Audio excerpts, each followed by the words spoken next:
Temas, Ramiro y Javier. Se trata de Paulo Caña, el doctor Paulo Caña, presidente del Colegio de Abogados de Pichincha.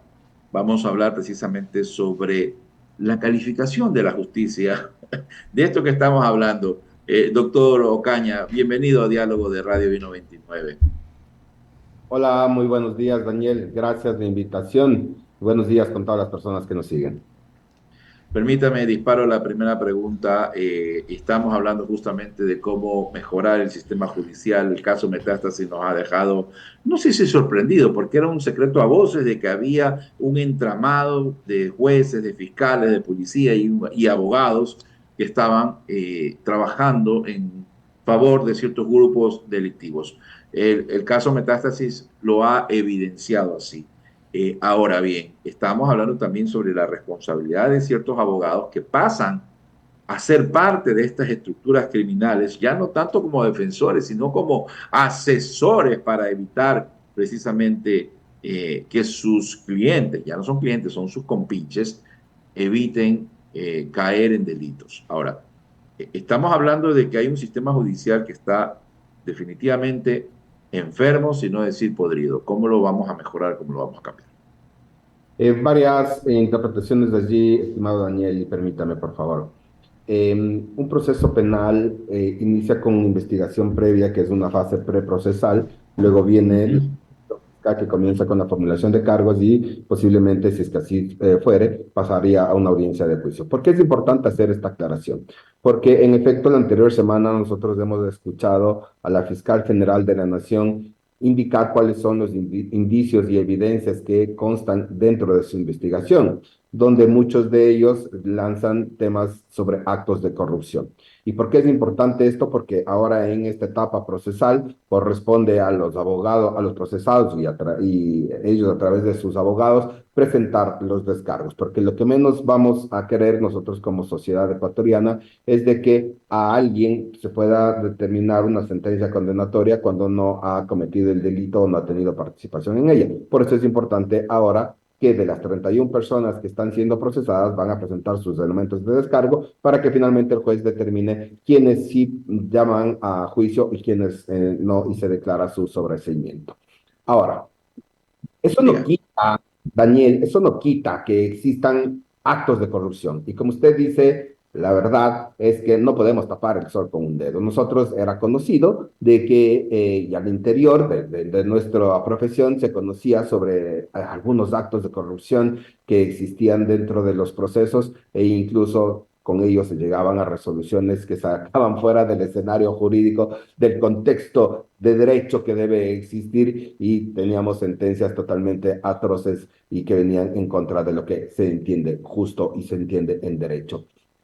Con estas evidencias que nos ha indicado la doctora Diana Salazar, que obviamente va a tener que probarlos y para eso es los procesos a los que hice mención en principio, pero ya llama la atención de la podredumbre que debe o que tiene el sistema judicial. Y este sistema judicial o esta corrupción que existe en el sistema judicial hace que cada vez sea menos creíble, que menos confiable y que la sociedad en sí crea menos en todo el sistema judicial. Ahora, ¿qué nos corresponde a nosotros? Hacer un lavado de cara totalmente, que se lleven a cabo estas investigaciones de las que ha anunciado la doctora Salazar, que incluso no habla sobre el caso Metástasis uno, sino ya habla de 2 o 3, posiblemente, es decir, que van a existir no solo más vinculados dentro de este proceso, sino que posiblemente se abran otras investigaciones para otras personas que también estén involucradas en temas de corrupción.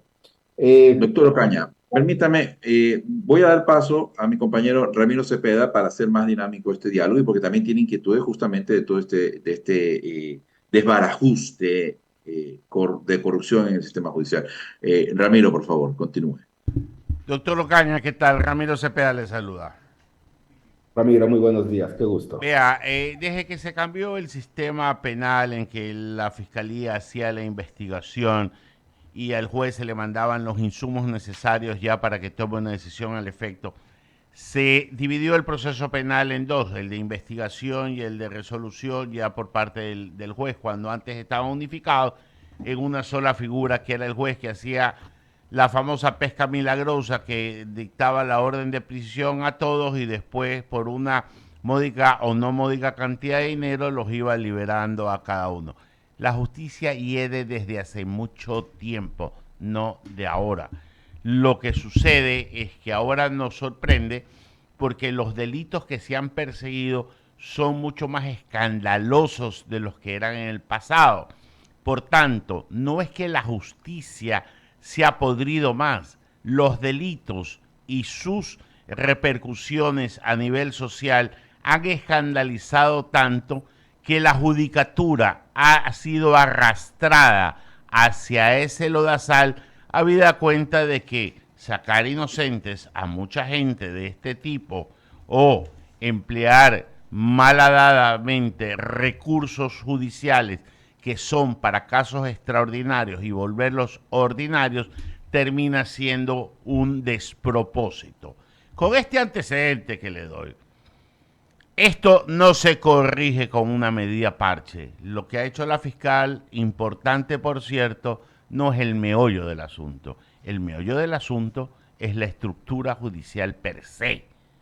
Y también los colegas abogados que se prestan para este tipo de acciones poco leales con su profesión y con la judicatura. ¿Cómo corregir este entuerto? Muchas gracias a la pregunta. En efecto, lo que usted ha indicado es así. Nosotros antes teníamos un sistema inquisitivo y a partir del 2002, el Código de Procedimiento Penal en aquel tiempo, pasamos a un sistema adversarial que aterrizado ya en nuestra justicia viene a partir del 2008-2009 aproximadamente. Ahora, si bien es cierto, este caso Metástasis nos ha indicado, nos ha dado a conocer sobre los temas de corrupción que no es ahora, sino viene ya de mucho tiempo atrás, sino que ahora por el tema de redes sociales que tenemos ya todas las personas acceso a redes sociales, nos enteramos más sobre los entuertos que pueden existir en los procesos. Ahora, el cómo corregir, esto no se trata de que con procesos penales o con investigaciones se va a corregir en su totalidad, tal vez en una gran medida, pero no en su totalidad. La única forma de nosotros, que considero yo que nosotros podamos corregir, es regresar a las aulas de escuelas, de colegios, así como también a las aulas universitarias de pregrado, donde demos más sentido a todas las consecuencias que conlleva actos de corrupción, porque es la única forma de reeducarnos y de reeducar nuestra parte ética y moral, tomando en cuenta que cualquier persona hoy, cualquier profesional, a título de que falta de trabajo, falta de empleo, falta de recursos, puede hacer acciones ilegales que consecuentemente les llevará a ser procesados. Y es evidente que la única manera es una reeducación por parte de las personas que tienen las distintas profesiones. Porque no encuentro otro sentido, no encuentro que Fiscalía tenga que estar lanzando consecuentemente varias acciones para que las personas, por miedo a no ser procesadas, no incurran en delitos, sino esto tiene más atrás, va más Pablo, atrás. lo interrumpo porque ese desarrollo me parece muy romántico en el sentido, disculpe que lo califique así, porque lo que está sucediendo no tiene, no tiene parangón en la historia de la República. Y a hechos extraordinarios hay que tomar medidas extraordinarias. ¿Usted no cree que en la consulta popular que va a plantear el presidente Daniel Noboa debería de ponerse una reforma integral al aparataje judicial y defenestrar, como se hizo con el Consejo de Participación Ciudadana y se nombró un transitorio para reestructurar la justicia, poniendo, y mire lo que voy a decir y me voy a responsabilizar sobre lo que digo, a dedo a magistrados de la Corte Nacional de Justicia, porque si vamos a seguir esperando estos concursos en que dan a Poli como Contralor o a estos señores que están en el Consejo Nacional, en la Corte Nacional de Justicia, como magistrados, vamos al mismo caos de siempre. Dos precisiones ahí, por más romántico que pueda sonar para usted, es el único camino que puedo advertir yo. No puedo indicar otra cosa que no vaya en estructura de lo que nos dice la normativa. primera cosa. Segundo, si bien es cierto, ya ha existido estas reformas a las que hace alusión, pero ¿en qué estado estamos? ¿Cuál ha sido la mejoría? En qué nos ha beneficiado? Si cada vez tenemos personas que quieren ser designadas a dedo para algunas de las autoridades, no solo en el tema judicial, y es por eso que en vista de ello nosotros hemos presentado una acción de protección porque consideramos que no es regular el concurso para los jueces que se estaba siguiendo, que se estaba siguiendo actualmente, pero es la única forma, y decirlo de otra manera o inventarme algo simplemente sería satisfacer la necesidad ¿No se intelectual. acuerda, doctor Ocaña, en el gobierno del... Estoy en el habla, me está interrumpiendo, estoy con Sí. el desarrollo de ideas y no me permite hacerlo. Diga. No, es que le digo que el año 93 el gobierno del arquitecto Durán Ballén se pusieron jueces probos. Estaba Miguel Macías, estaba Sabara Vaquerizo, estaba Costa, estaba Héctor Romero. O sea, hubo gente proba, sí la hay. Y sí se puede. Y si vamos a reformar la justicia, hay que buscar a esa gente que sí existe. Pero discúlpeme, que no se van a someter a ningún proceso, doctor Ocaña, porque sabemos en qué terminan estos procesos, pues. Indudablemente que existe gente proba y muy reconocida en el ámbito jurídico y apartado de temas de corrupción, pero toda esa gente no ha tenido intención de presentarse en el concurso y si no tienen una intención, mal haríamos nosotros en obligar a que se presenten dentro del concurso, más allá de la forma irregular que se está viviendo y por eso es la idea de poder corregir esta forma de llevar a cabo los concursos para que los mejores perfiles de las personas, de los abogados que intenten llegar a ser jueces, sean los considerados para que lleguen a esos cargos. Javier Segarra continúa. ¿Cómo le va, abogado? Buenos días. Javier Segarra le saluda, abogado Caña. La verdad que sí es preocupante, digo yo, abogado, por el tema de cómo limpiamos, por así decirlo, esta justicia que está podrida, que está tomada. ¿Es tan difícil o se requiere decisión política o jurídica para hacerlo? Javier, buenos días. ¿Cómo le va? Considero yo que sí se necesita decisión política y eso al unísono de ello también las instituciones que puedan trabajar en el mismo sentido. Porque considero yo que los concursos deben ser tan transparentes, tan públicos, que puedan postular las personas o los mejores perfiles que puedan llegar a ser designados como jueces. Pero cuando en el camino existen ciertas irregularidades, obviamente los gremios o la sociedad civil en sí debe hacerse escuchar sobre dichas irregularidades. Ahora, es cuestión y es obligación hoy por hoy, no solo del gobierno nacional, sino de todas las instituciones, aportar en el mismo sentido. ¿Por qué? El sistema judicial está caótico, Javier. El Ujú. sistema judicial está podrido y recuperarlo de una o con una acción o solo o con un interesado sería imposible. Por eso considero que las instituciones del Estado, en este caso el gobierno nacional, el Consejo de la Judicatura, el Consejo de Participación Ciudadana, la Corte Nacional de Justicia, todos ellos, ahí sumados también gremios profesionales, podamos aportar para que estos concursos sean transparentes, públicos, reales y que con ello tengamos una mejor justicia. Más allá de todos los procesos de investigaciones que deben seguirse dando, porque obviamente hay que hacer un lavado de cara. Yo no voy a tapar el sol con un dedo ni decir que no existen temas de corrupción y que no han existido, pero hoy por hoy están siendo develados y hoy por hoy es que todos debemos unirnos para ir en un mismo sentido.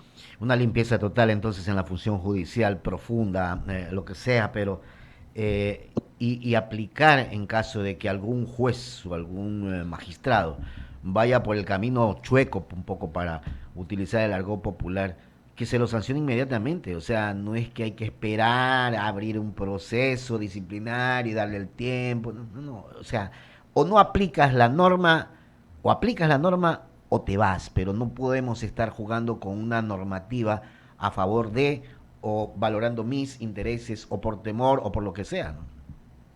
Sí, en efecto, lo que se debe hacer es actuar de forma inmediata, pero para ello tampoco se pueden vulnerar principios constitucionales y el debido proceso. Uh -huh.